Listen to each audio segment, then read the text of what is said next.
গাজার আকাশ এখন শান্ত, নেই বন্দুকের আওয়াজ, বাজছে না সতর্ক সাইরেন।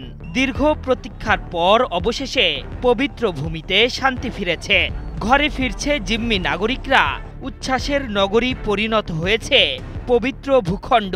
নির্যাতিত ফিলিস্তিনিদের ভাগ্য নির্ধারণে মিশরে একত্রিত হয়েছিলেন ডোনাল্ড ট্রাম্প, এরদোয়ান ও সিসি সহ ২৮ জন বিশ্বনেতা। তাদের সামনেই গাজা শান্তি চুক্তি সম্পন্ন হয়েছে। এর মধ্য দিয়ে গাজায় দখলদার বাহিনীর চালানো ভয়াবহ অভিযান বন্ধ হয়েছে। তবে আদৌ চুক্তিটা কতটুকু কার্যকর হবে তা নিয়ে দেখা দিয়েছে অনিশ্চয়তা। সোমবার লোহিত সাগরের তীরবর্তী মিশরের শারম আল শেখে আয়োজিত আন্তর্জাতিক শান্তি চুক্তি সম্মেলনে হাজির হয়েছিলেন বিশ্ব নেতারা।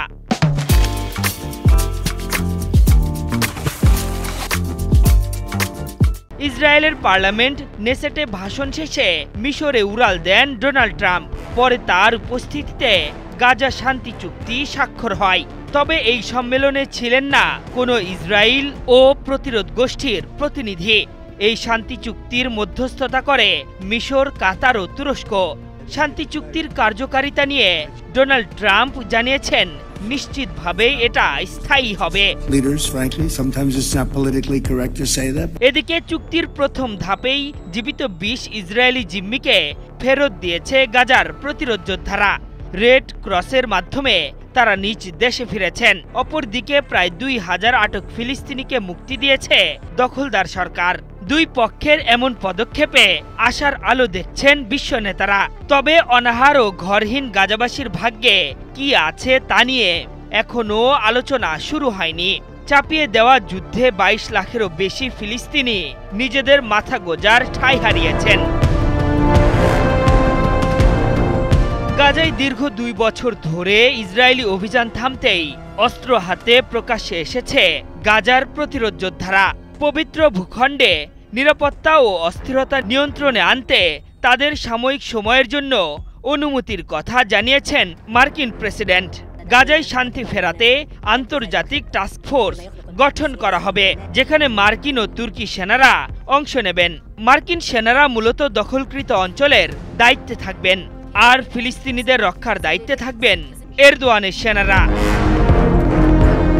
ইসরায়েল আমেরিকার শান্তি চুক্তির আড়ালে দুরভিসন্ধি দেখছেন মধ্যপ্রাচ্যের বিশ্লেষকরা। কেননা শুরু থেকেই স্বাধীন ফিলিস্তিন রাষ্ট্র চায়নি দখলদার ইসরায়েল। এজন্য নিজেদের মতের বিরুদ্ধে যাওয়া সবারই মুখ চেপে ধরেছে দখলদার সরকার। সোমবার ডোনাল্ড ট্রাম্প নেসেটে ভাষণ দেওয়ার সময় ফিলিস্তিন রাষ্ট্রের স্বীকৃতি চেয়ে ইসরায়েলের পার্লামেন্টের ২ জন সদস্য চিৎকার করে প্রতিবাদ জানান। পরে নিরাপত্তা কর্মীরা দ্রুত তাদের হল থেকে বের করে দেন। এই ভিডিও প্রকাশ্যে আসতেই গাজা নিয়ে সেই প্রশ্ন আবারও উঠছে।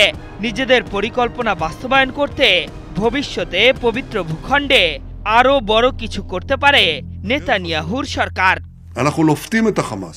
আশরাফুল ইসলাম, ৭১। לקראת השלבים הבאים של התוכנית